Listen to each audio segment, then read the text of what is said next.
thank you very much for joining us today. This is our March meetup. And it's quite sad time to meet at the moment, but we appreciate you join us to learn together. Our community grew from national, from Irish to very international. We can see on the call some people from Brazil, I see, and some other parts of the world. Shane, our speaker, is joining us today from New Zealand. We're just talking to Steve, who is based in Canada. So we are welcoming everybody from different parts of the world. We became a very much international community, and excuse me.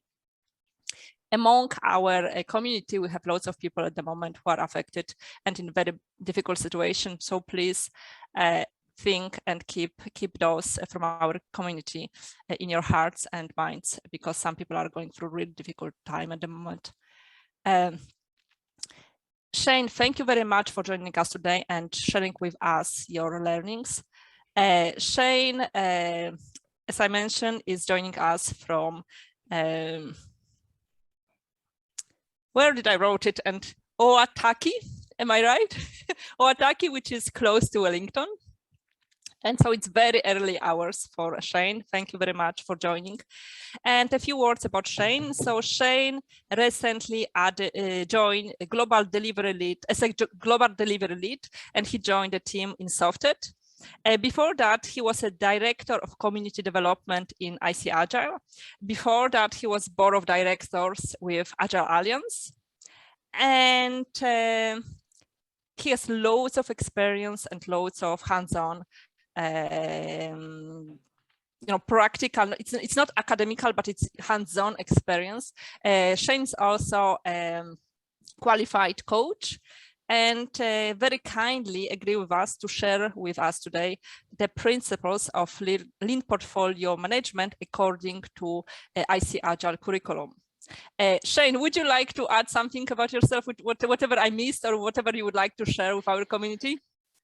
No, just thank you very, very much for inviting me along. I suppose something I can share is, aside from all of that, I am a father and a grandfather. I have 5 children, 7 grandchildren, so I've done my bit for the global population explosion. And I have a coffee cup somewhere that says my favorite people call me grandpa, and that's absolutely true. But yeah, thank you very, very much indeed, Paula. And you can, yeah, we see your presentation. Thanks. Excellent. So let's just get straight into things. Sorry, not Paula, Joanna. As Joanna said, I recently moved on from ICAgile, but one of the things that we did while I was there and still remain very much a part of the broader ICAgile community was work on the learning outcomes for the new Lean Portfolio certification. And when doing that work, we identified a bit of a gap, and we wanted to explore what were the underlying principles of Lean Portfolio management, and came up with a set of 9 principles, which we'll go through today. But before we get to that, let's have some discussion. And I think for this one, let's just throw thoughts into the chat, please. So think about it. What does Lean Portfolio management mean to you? If you just hear this term, okay, what does it bring to mind for you? Fast decision-making, flow.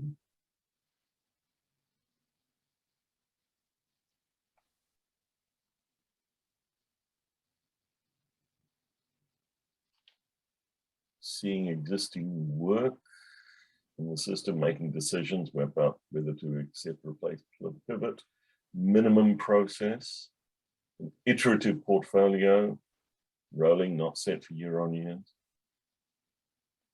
Steve, ignoring sunk costs. Yeah, absolutely. Kanban system, removing waste, prioritizing initiatives, focus on reducing waste, aligning strategy to execution, avoiding waste, effective collaboration, value stream map, tools, eliminating waste and lost time, continuously evolving, iteration, outcomes over outputs, duration, strategic value. So there's a lot of good ideas here. Why is it, and for this one, just answer, turn on your microphone, shout out, why is it that this is so hard for organizations then? Because these are the things that we want to be doing. And if I were a senior leader in any organization, I'd say, well, of course we do this stuff. But in reality, we don't see it. So what's in the way? What are the blockers? Come off mute and let's explore that. I'll comment on this. I think it's because people are complicated and have different backgrounds on what lean means, portfolio management means. They have different levels of exposure to macro level strategy, to tactical issues. So it's almost like a comms and understanding. It is completely different for everyone involved. So people are complicated. That's my answer. Thank you. There's still a feeling that this is somehow an undisciplined approach to managing an enterprise's resources. We have to deal with the fact that for the last 40 to 50 years, people have been taught what is a proper, disciplined, and responsible way to manage and husband an enterprise's assets and resources. And it takes a lot to unlearn that.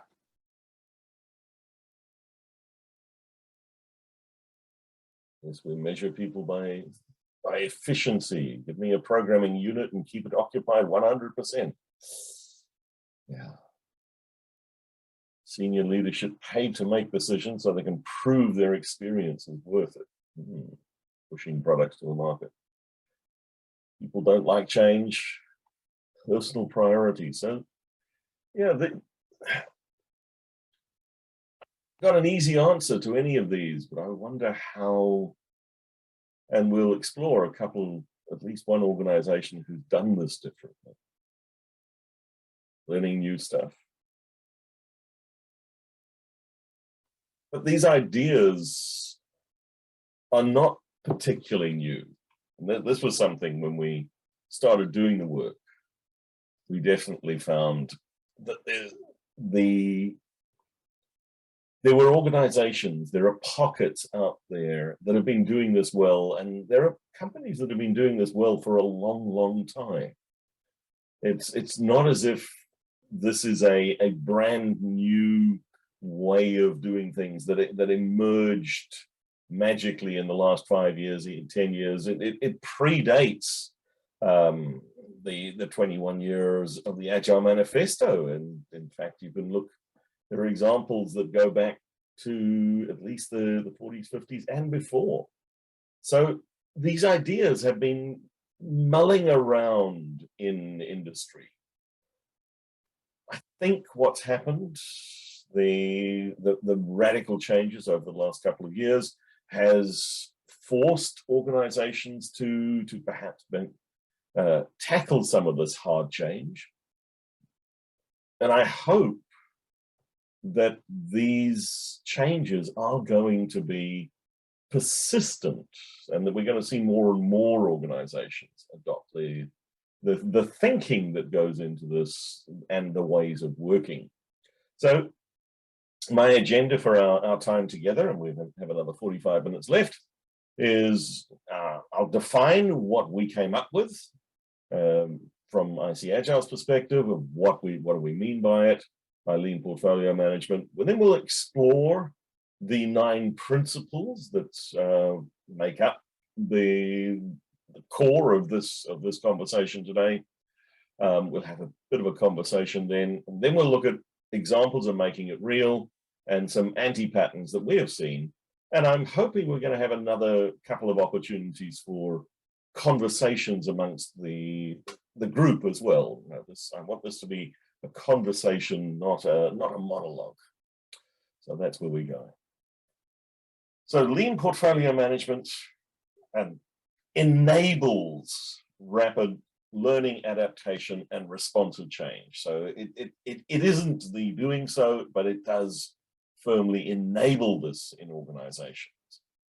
It provides a mechanism for organizations, and we come to some of the things that were in the chat window there, to fund and manage the flow of initiatives and activities. And that flow was a really, really important term when we were looking to distill this down. It is that constant continuous flow across the whole exercise, maximizing value delivered to customers and other stakeholders.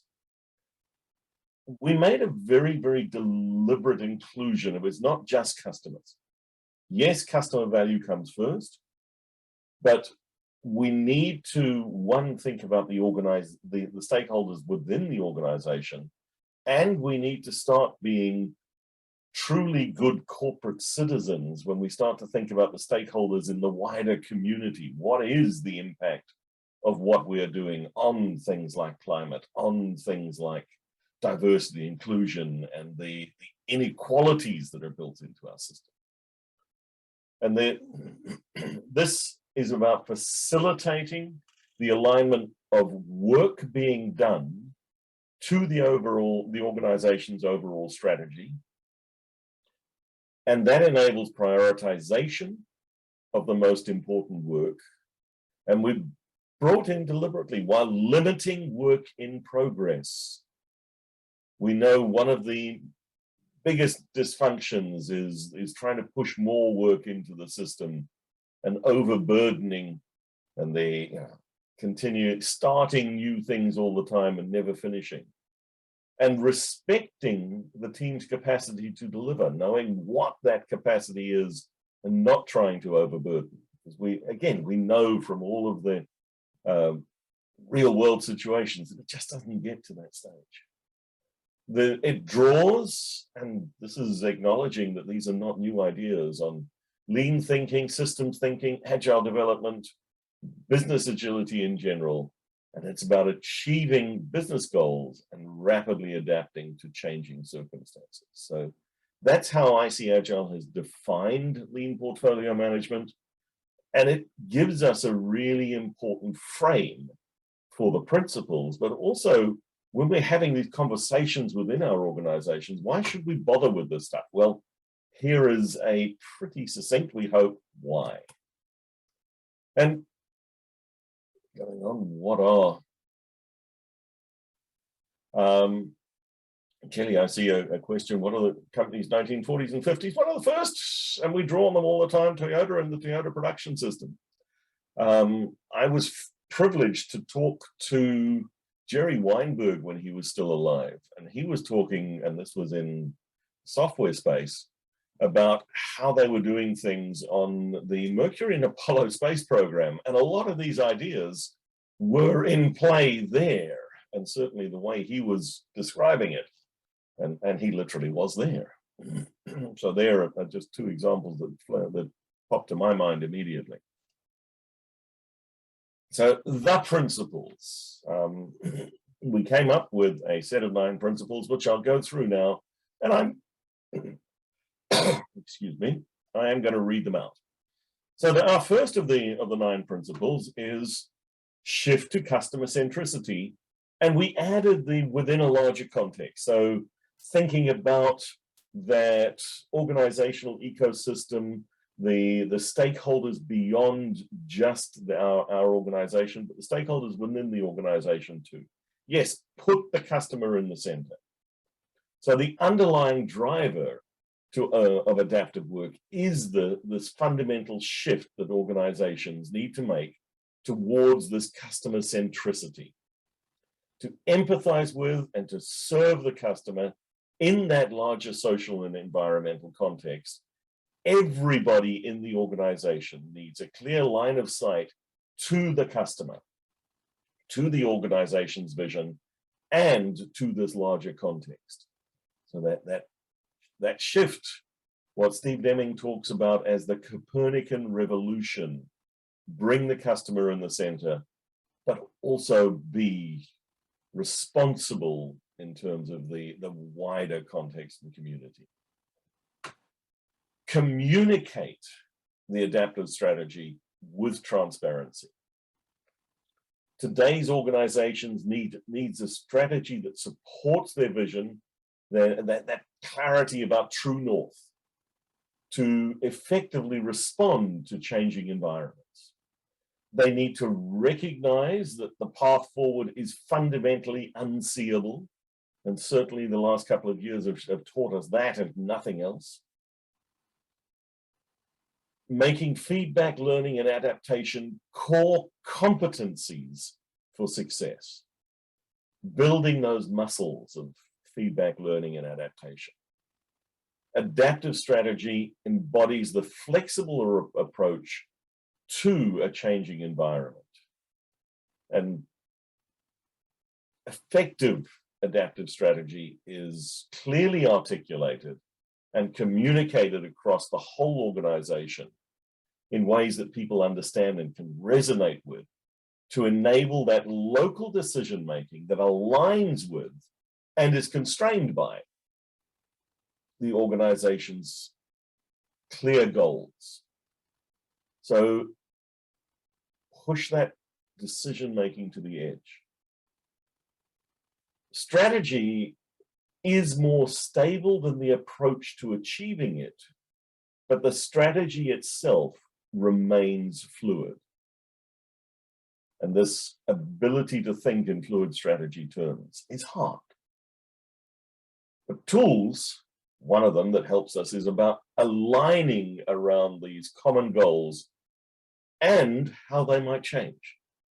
This concept of the true north that guides organizational strategy, it's conveyed as a set of business outcomes across different time horizons. These goals are expressed and communicated in clear, measurable terms to make that strategy implementable.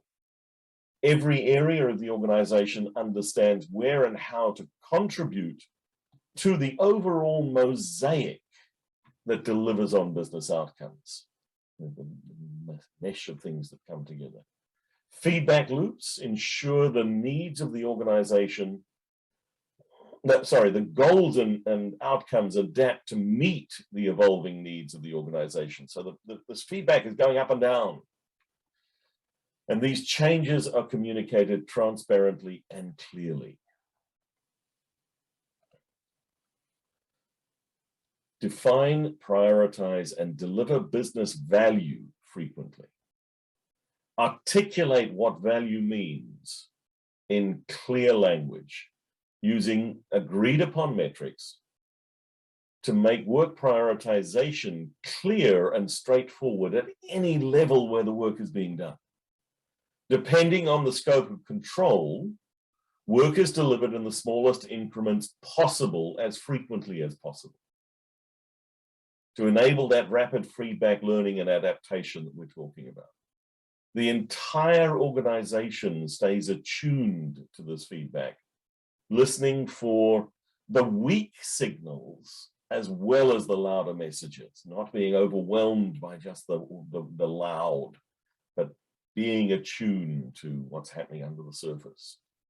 Feedback mechanisms built into every aspect of delivery and are used to learn and adapt in those iterative cycles of work. Structure and value streams, and this is the shameless self-promotion. This is my book. Evan Label and I, my first book, wrote the No Projects, A Culture of Continuous Value, shift to the value stream approach. So traditional silo-based organization structures impede the flow of value through handoffs and dependencies. Lean portfolio management is only truly effective when the people responsible for delivering value have end-to-end control of all the steps in the value chain. This requires rethinking borders and structures around identifying and delivering value rather than specialization of skills. Cross-functional, collaborative, stable teams responsible for achieving business outcomes, and they have the skills and knowledge they need to do so. These teams benefit the organization by improving coordination, simplifying communication, and sharing experiences to solve problems.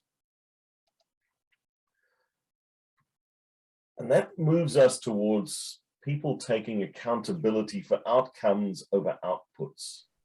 So these are culture changes that pervade the organization. Value streams enable teams to take ownership and accountability for delivering value to their customers, supporting these organizational outcomes. Outcomes are achieved when work is done that provides value to customers and other stakeholders in that value chain. Value teams are tasked with achieving outcomes and empowered to figure out the best way to achieve them within realistic constraints. Outcomes are the primary focus, and outcomes are measured steps towards achieving them. It's not we don't care about outputs, but they are the steps along the way towards the outcomes that really matter. And optimize flow and reduce waste. Stop, starting, start, stopping has been out there as a mantra for decades now.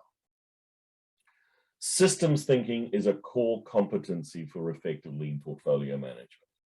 That big picture of understanding how the different value streams converge to achieve organizational goals, identifying and minimizing dependencies across value streams to enable prioritization and adaptation. Waste should be reduced or eliminated anywhere it occurs in the system.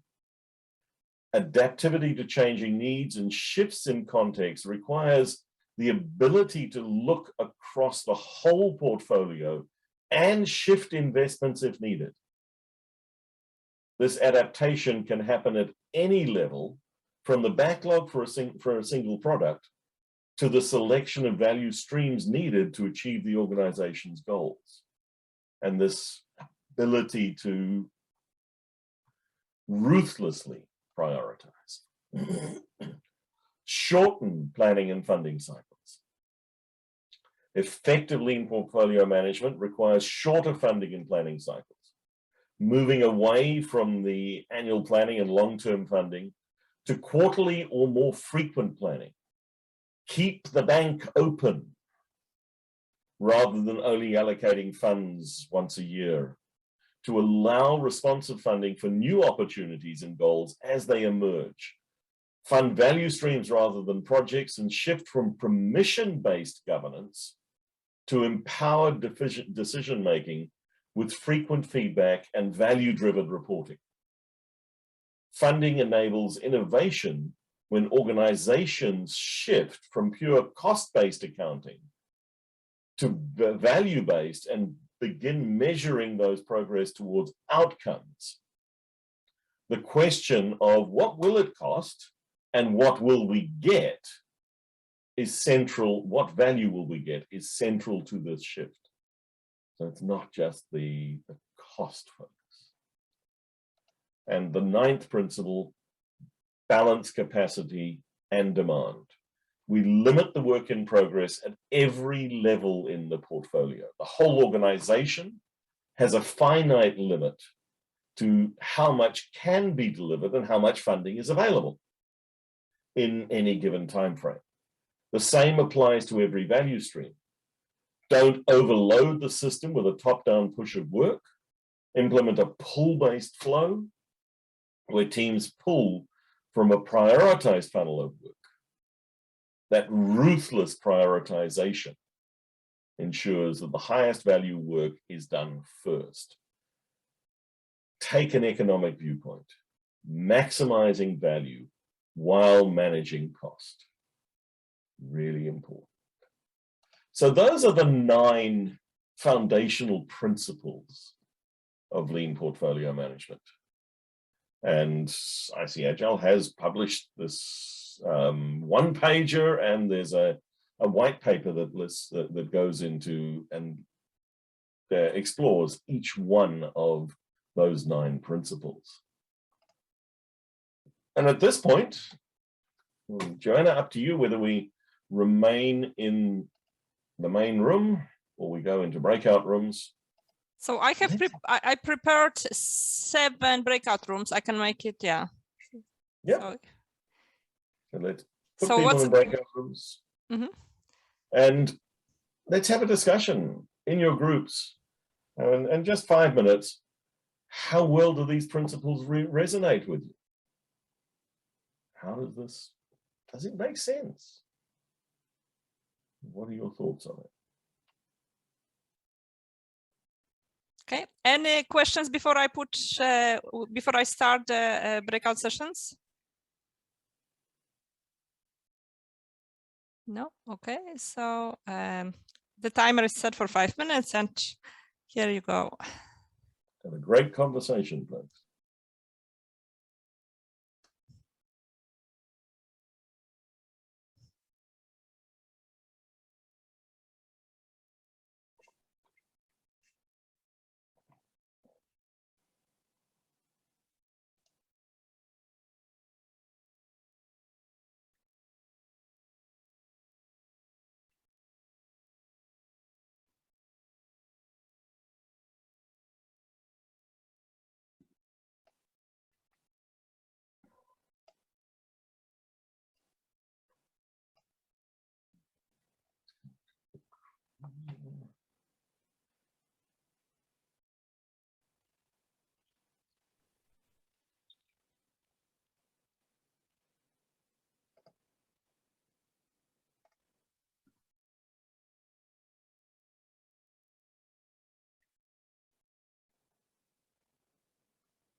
Thought I had that white paper already queued up.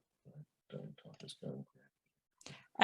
We can hear you. You didn't mute yourself, Shane, just so that you know, in terms of you revealing any secrets. No,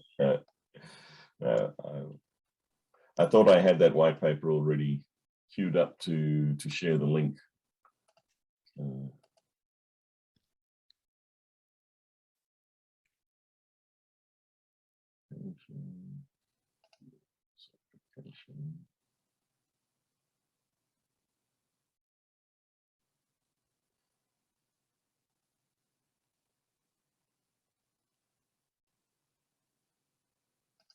Yes.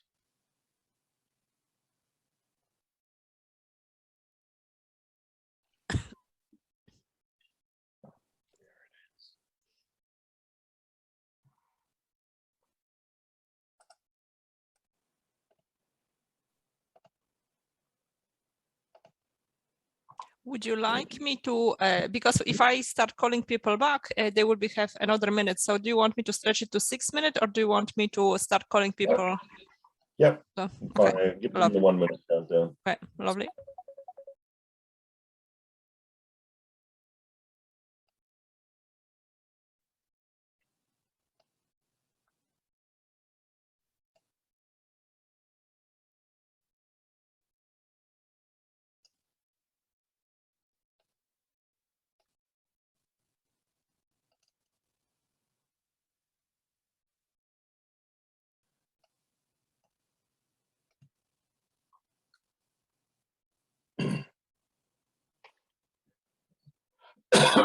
Oh, excuse me. I wanted to have that white paper link ready before I put people in the board so that they could have accessed it. It's okay. If you need, if you need to, if you find any resources that we, happy to share with our community, we can also email people after the meetup with additional resources. So that's no problem. Yep. Well, I'm going to let you have a copy of the slides at the very least. Okay. And Thank you. I've got the link to the white paper itself, which I'm going to put in the chat when everyone's back. Thank you. Sorry, I'm multitasking because I'm looking at the balance of the teams, so make sure, and then I see that people are dropping and rejoining. If the internet drops, then I'm trying to remember where somebody was, but it's not an easy task. So people might find. Oh yeah, juggling the breakout rooms. Yeah. Yeah. In the TBR training from the back of the room virtual training, one of the things that they put a lot of emphasis on is the importance of the person in the producer role to that participant experience. Yeah. And it really matters. Makes a big difference. Yeah, and you are very right, because sometimes you go to the meetings and just there's energy there and you don't feel that it doesn't matter that it's remote, and sometimes you go to a session and you just, and to be honest with you, I believe it still wouldn't matter if it's remote or not, it still would be boring in person as well. So yeah. Yeah. So energy is important.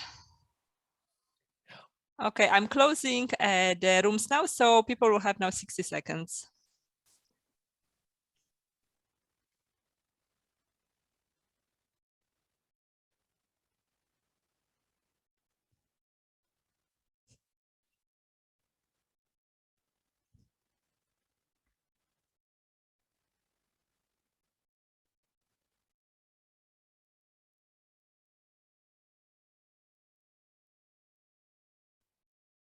Another 30 seconds left. And they'll be dragged back kicking and screaming. Or the worst is, when you're speaking and you just cut, like even not half sentence, but half word, and you're disappearing. Yep.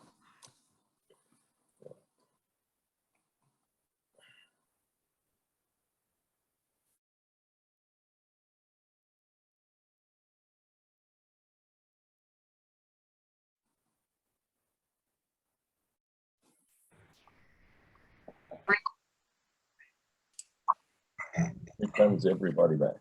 Yeah, so a few more seconds. I think possibly we dropped a few people. But okay, I think everybody is back now, Shane. We don't have time for a lengthy debrief, but I'd like to hear, well, how did those conversations go? What came up for you folks? I think one common theme we had, the three of us that were in a breakout, was that,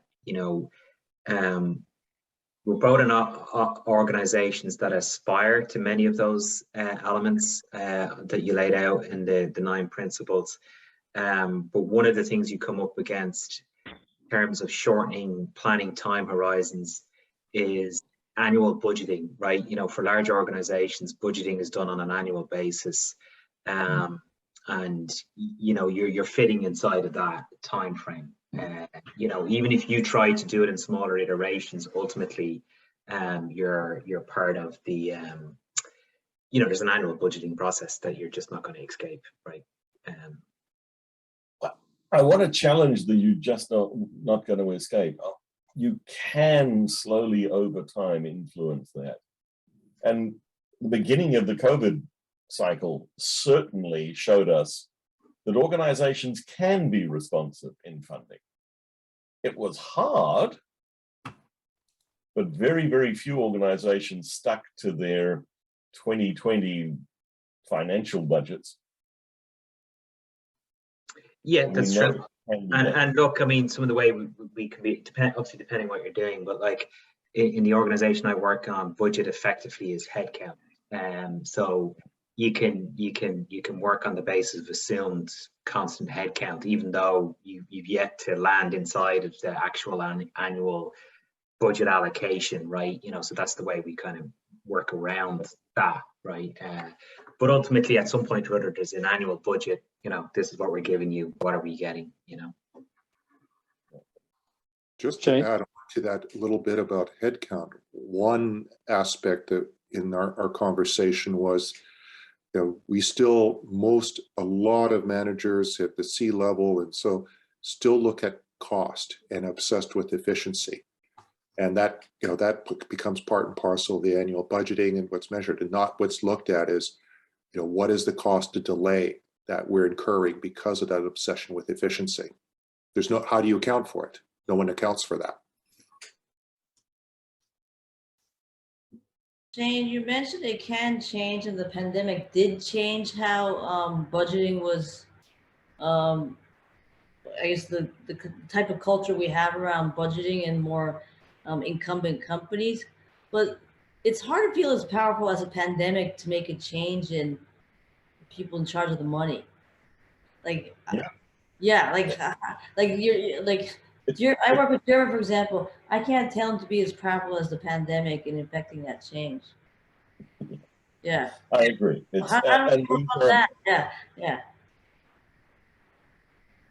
How do you work on it? Slowly, elephant carpaccio, one slice at a time. Alistair Coburn came up with the concept of elephant carpaccio, and chipping away at it. But we definitely do see that there are organizations out there that achieve it. And I'm not sharing my screen yet, so let me share my screen again.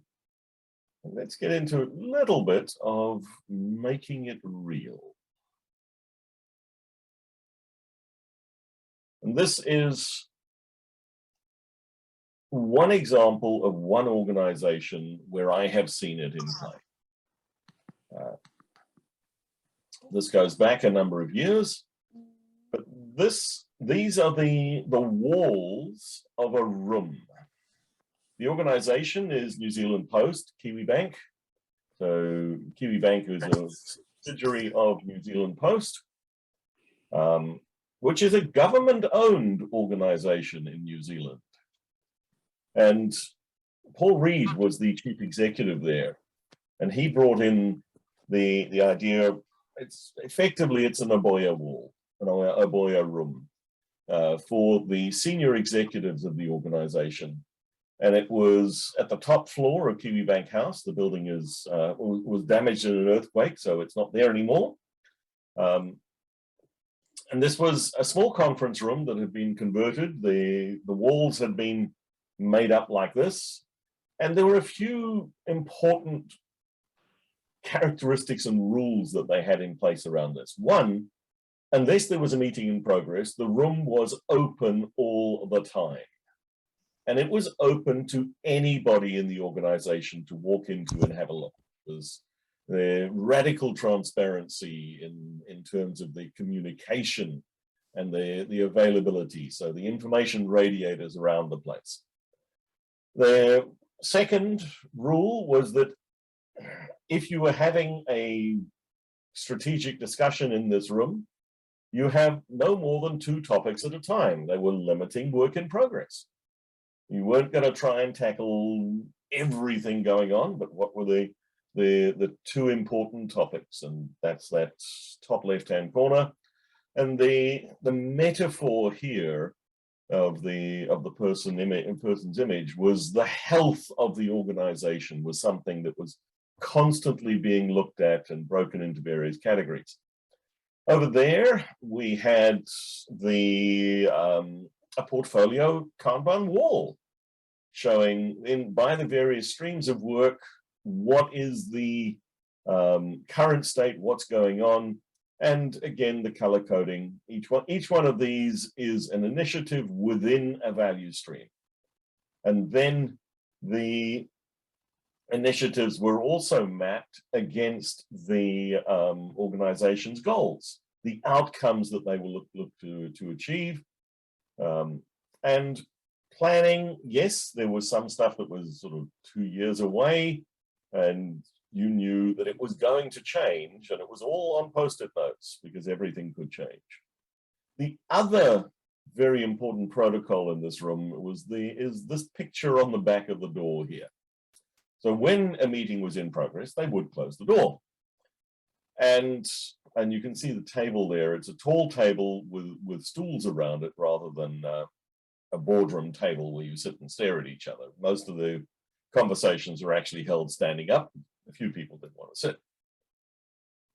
And part of the protocol was if you noticed a conversation was avoiding an important topic, your responsibility as a participant, as a peer in that group, was to write it on a post-it note and stick it on the elephant. And they would not leave the room until the elephant topics had been dealt with. Now, this required levels of trust and transparency and safety in that executive team that took a while to get there. And it cascaded through the organization. So in my experience, having seen this in action there, this is one of the organizations who really did that well. And it was the Paul Reed, the leader, who brought that into play. So let's throw things out here, and we'll stay in the main room for this. What are some examples? What have you seen?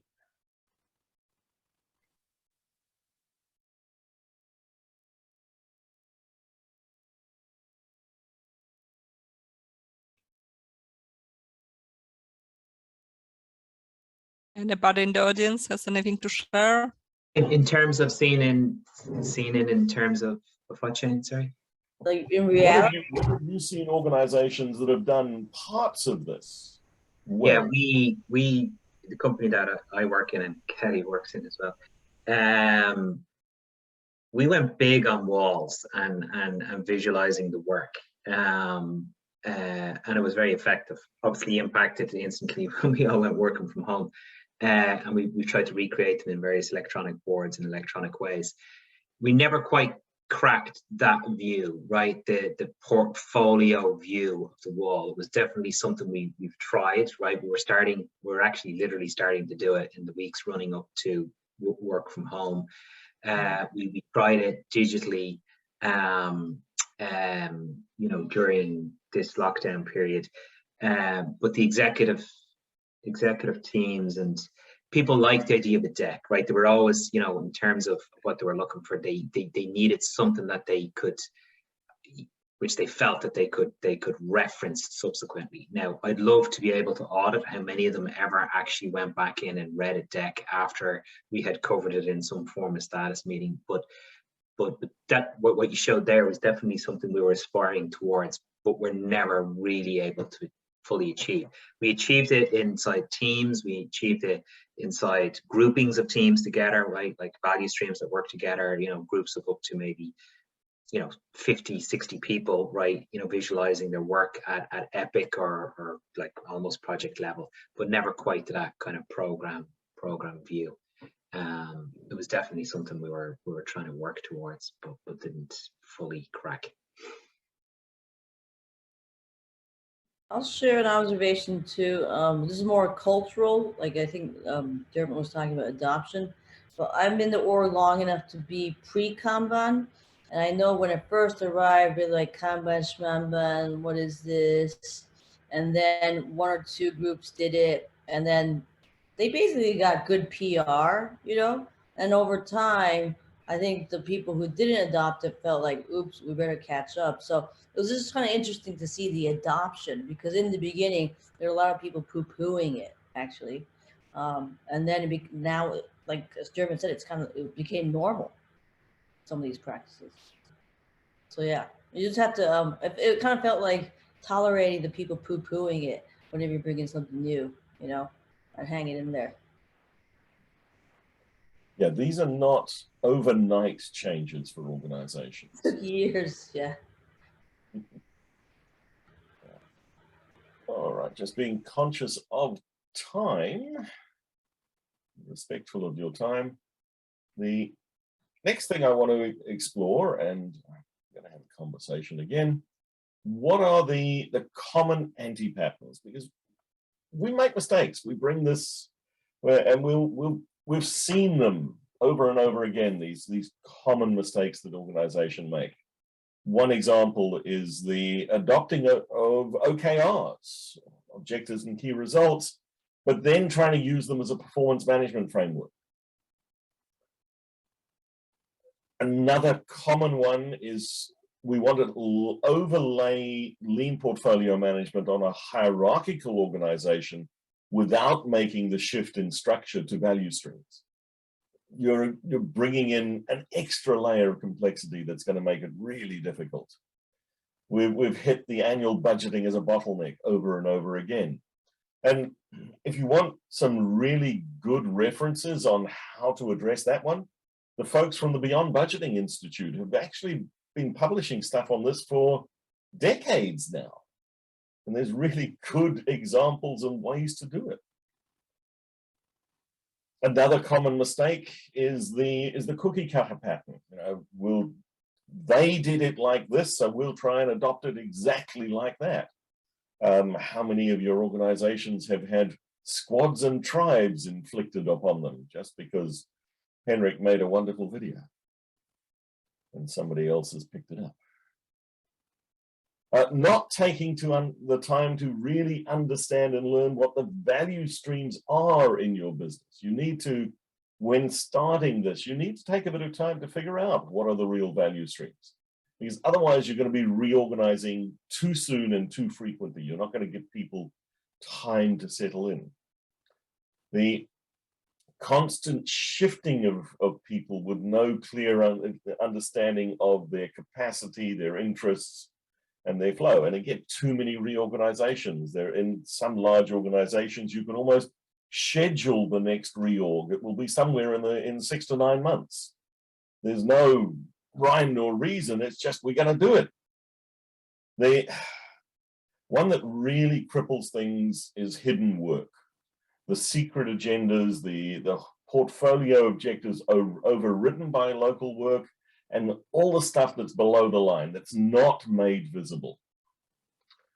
Another one is the lip service, the no transparency around the real blockers and impediments, that we can have the courage and the ability to say, yeah, the reason we're not moving forward is because our finance system is in the way, whatever.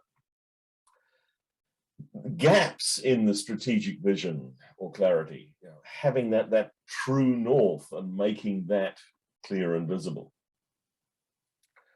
Very frequently, and what we call an outcome is really an output, and getting confused between the two, and we need to identify the real outcomes. And even for organizations that have got to the point where they've got the right structures, they've got the flow going and so forth, managing the investment mix between the run the business, the grow the business, and transform the business elements is actually an important balance to get right. And you want to keep that balanced. What's enough of each of those aspects of the portfolio? And that's going to be evolving as well over time. So those are some of the anti-patterns that we've identified and seen.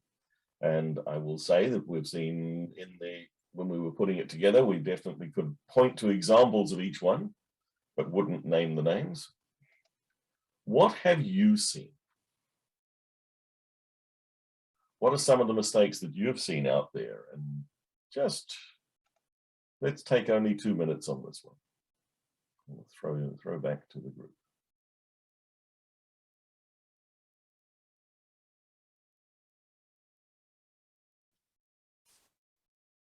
Hey Shane, all of those things you mentioned. Yeah, it's the same, particularly hidden work. Like teams don't have time or capacity to do something, and then when you try to look at what they're doing, there's so much of it is just random stuff. You don't know where it's come from. So see in the chat the different names for the same thing, language confusion. Yeah, absolutely. Yeah, absolutely. One I would throw in there is wishful thinking or magical thinking. Yeah, the inability to, this piles on with the dark work or invisible work, is you know, we automatically set a deadline or an objective by fiat with no regard or with respect to what the actual capabilities of our capacity of our teams are.